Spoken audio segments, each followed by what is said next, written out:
Anya tersenyum dalam tidurnya. Ia bermimpi sedang berjalan di pantai yang indah bersama teman-temannya.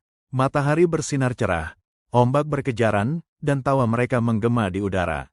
Anya merasa bahagia dan bebas, seolah tidak ada beban yang menghimpitnya. Ia bisa merasakan hangatnya pasir di bawah kakinya dan hembusan angin yang lembut di wajahnya. Ini mimpi yang indah, Pikirnya. Namun, tiba-tiba suasana berubah. Langit menjadi gelap, ombak semakin besar, dan teman-temannya menghilang satu persatu. Anya merasa sendirian dan takut. Ia berlari mencari mereka, tapi tidak ada yang menjawab panggilannya. Ia tersandung dan jatuh di pasir. Air mata mulai membasahi pipinya. teman-teman, di mana kalian? Teriaknya putus asa. Anya terbangun dengan mata sembab. Ia terduduk di tempat tidur, mencoba mengatur napasnya. Mimpi itu terasa begitu nyata, seolah ia benar-benar kehilangan teman-temannya. Ia mengusap air matanya dan mencoba menenangkan diri. Itu hanya mimpi. Bisiknya mencoba menenangkan dirinya. Setelah mimpi sedih itu, Anya merasa sedikit tidak nyaman, tapi ia berusaha untuk tidur lagi. Ia memejamkan matanya dan mencoba memikirkan hal-hal yang menyenangkan. Perlahan, ia mulai merasa tenang dan akhirnya tertidur lelap. Namun, tiba-tiba ia merasakan ada sesuatu yang aneh.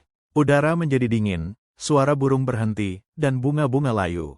Anya merasa ada yang mengawasi dirinya. Ia menoleh ke belakang, tapi tidak ada siapa-siapa. Ia mempercepat langkahnya, mencoba menjauhi perasaan aneh itu. Tiba-tiba, dari balik pepohonan muncul sosok bayangan hitam yang tinggi dan kurus. Sosok itu bergerak dengan cepat dan mengejar Anya. Anya berteriak dan berlari sekuat tenaga.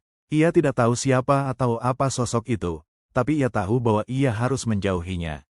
Sosok itu semakin mendekat, dan Anya bisa merasakan napas dinginnya di belakang lehernya.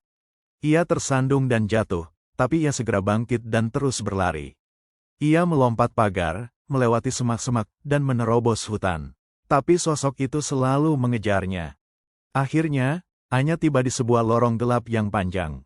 Ia tidak punya pilihan lain selain masuk ke dalam lorong itu. Ia berjalan dengan hati-hati, meraba-raba dinding lorong yang dingin dan lembab. Semakin jauh ia masuk, semakin gelap dan menakutkan lorong itu.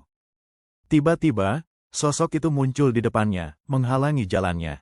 Anya berteriak dan mencoba berbalik, tapi sosok itu sudah terlalu dekat. Sosok itu meraih leher Anya dan mencekiknya dengan kuat. Anya meronta dan mencoba melepaskan diri, tapi ia tidak bisa. Napasnya semakin sesak, dan pandangannya mulai kabur. Anya terbangun dengan napas terengah-engah, jantungnya berdebar kencang. Ia meraba lehernya, masih terasa sakit. Hanya mimpi. Bisiknya, mencoba menenangkan diri. Anya bangkit dari tempat tidur dan berjalan menuju dapur untuk minum air. Rumahnya tampak sepi dan gelap, hanya diterangi rembulan yang menyelinap masuk melalui jendela. Saat ia meneguk air, tiba-tiba sebuah tangan membekap mulutnya dari belakang. Ia meronta, mencoba berteriak, tapi suara tercekat di tenggorokan. Anya, sudah pagi, nak. Bisik suara yang sangat dikenalnya. Itu suara ibunya. Anya merasa lega dan mencoba berbalik, tapi tangan itu semakin kuat membekapnya. Ibu.